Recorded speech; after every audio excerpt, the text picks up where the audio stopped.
The first time we met with the head of Islamic Relief, he carried a briefcase full of tax returns, ready to answer questions about where Islamic Relief's money goes.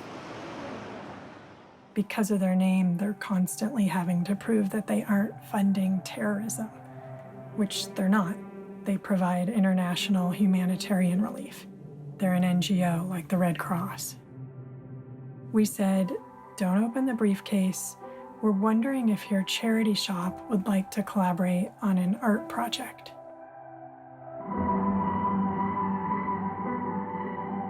In America, we have thrift stores, mostly Christian ones like Goodwill or the Salvation Army. And in the UK, there are charity shops, kind of an insane amount of them. One for every cause and illness and religion, and I love them. So when Artangel invited me to do a project in London for 2017, I proposed that we invite Christian, Jewish, Buddhist, and Muslim charity shops to work together and make an interfaith shop. Okay, this is my style guide. Initially, when all the charities were asked to collect goods for the interfaith shop, there was the question of what should they choose for the store. You had to limit it somehow. There had to be some limitations. So, for example, very classic shoes, yes. Shoes with jewels, yes. Extreme boots, yes. Nurses' shoes, yes. But no other kinds of shoes. So that rolls out a lot. Maternity pants with extra panels, yes, obviously. Objects that could be but aren't sculptural, aren't abstract sculptures, but they could be, you know, like these thigh exerciser things that look kind of interesting and sculptural. Only books written by women. That's an important thing. Early on I said, avoid brands like this, Atmosphere. No, you know, we have tons of Atmosphere. We carry so much of that stuff. Atmosphere, Zara, River Island, Topshop, H&M. As it turned out, it wasn't the stuff in the store that made it art. It was a feeling. And the feeling grew as all the elements came together. Once the charities were on board, we hired a shop manager, Diana Gonyomo, to handle payroll, scheduling, staffing, and stock, which we started gathering in an office building in Acton. Like this. Is anyone going to buy that? No, but so many people are going to stand and think about it for quite a while. Tron time? Is that a thing from here? Tron time? No.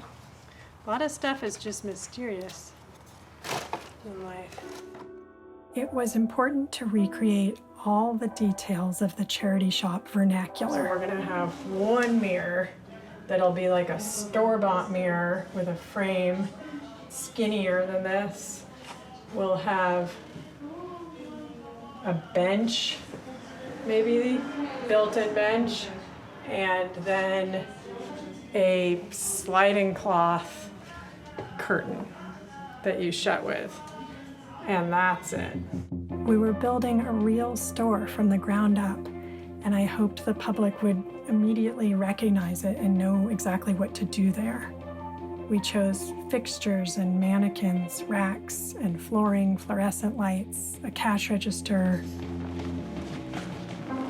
And then we opened the store inside another store, a luxury department store.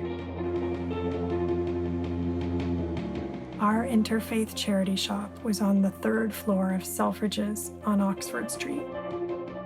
Needless to say, there were many, many negotiations with Selfridges leading up to this point. Some of them were about the nuances of faith, some were about the department store's very strict building and safety codes. August 31st, 2017 was our first day of business.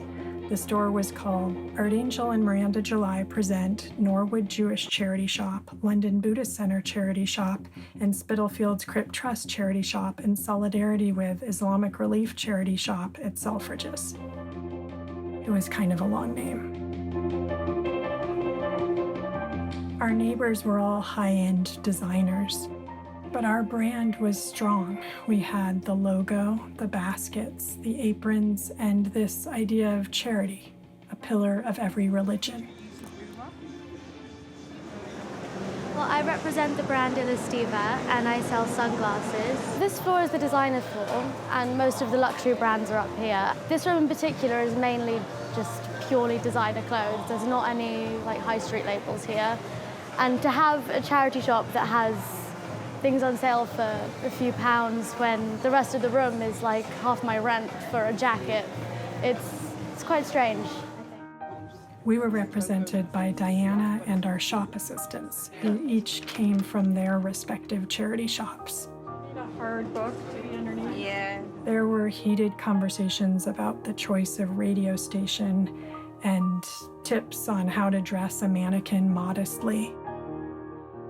I liked that the bigger questions had to be worked out through the practical business of running a store together and making it prosper, since all the profits were divided equally.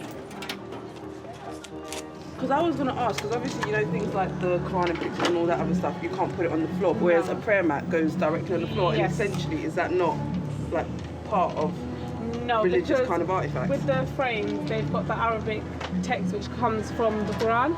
So the text is actually sacred to us, and that's why we wouldn't put that on the floor, whereas prayer mats don't have any of the Arabic text. Oh, right, okay. So therefore, it's allowed to go on the floor.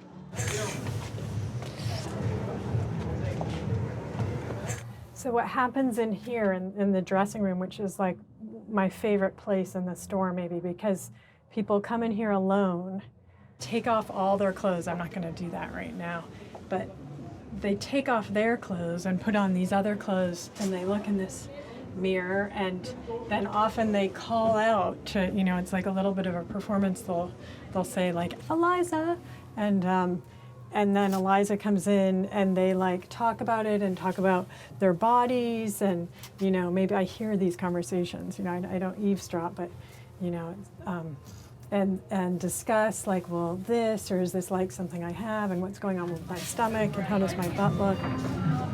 It's good. Yeah. We picked the better dress. Yeah.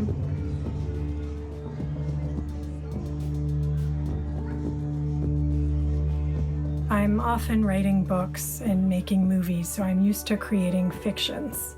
And this space was very much a sort of utopic fiction.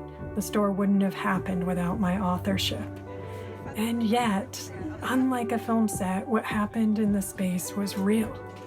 None of these people were actors. I need a mirror, can I?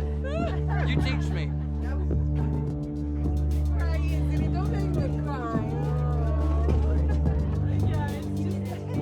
Selfridges has a kind of iconic yellow bag, and we copied this, putting our name and logo on it.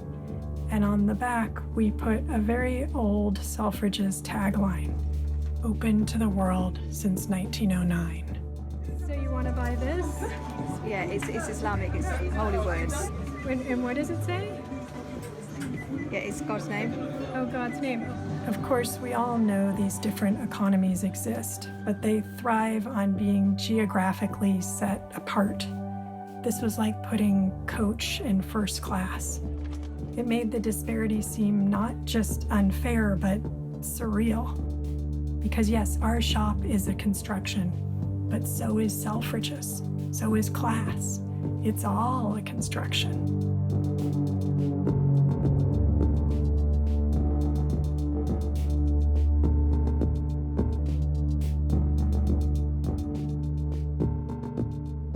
It was open for 6 weeks, and then overnight it was dismantled, and the third floor at Selfridges was restored, exactly as it had been before. No one would ever guess what had once been there.